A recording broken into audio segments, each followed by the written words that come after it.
Ini diserahkan ke Ibu. Para peraih medali di ajang Pemprov Jabar mendapat apresiasi dari pihak sekolah sebagai bentuk dukungan terhadap siswa berprestasi.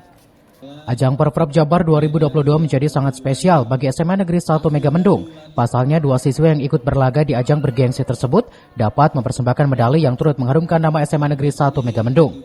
Atlet dari cabang judo yang tercatat sebagai siswi SMA tersebut adalah Zahran Azalia Raffi sebagai peraih medali perak di kelas 52 kg putri, dan Lilis meraih medali perunggu. Keduanya mendapat penghargaan dari pihak sekolah berupa bingkisan dan sejumlah uang pembinaan.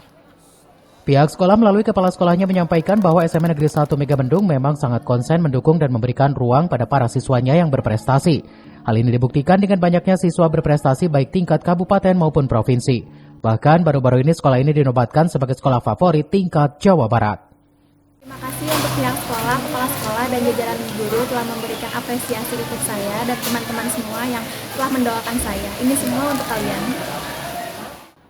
Dukungan yang diberikan pihak sekolah sangat dirasakan benar oleh siswa yang berprestasi.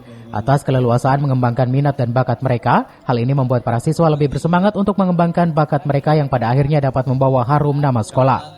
Perkenalkan, saya Fitriani SSINPD, Kepala SMA Negeri 1 Megamendung.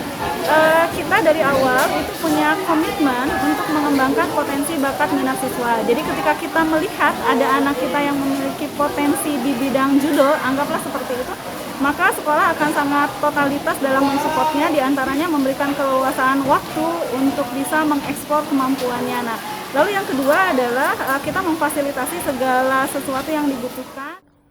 Dari Megamendung, tim liputan melaporkan.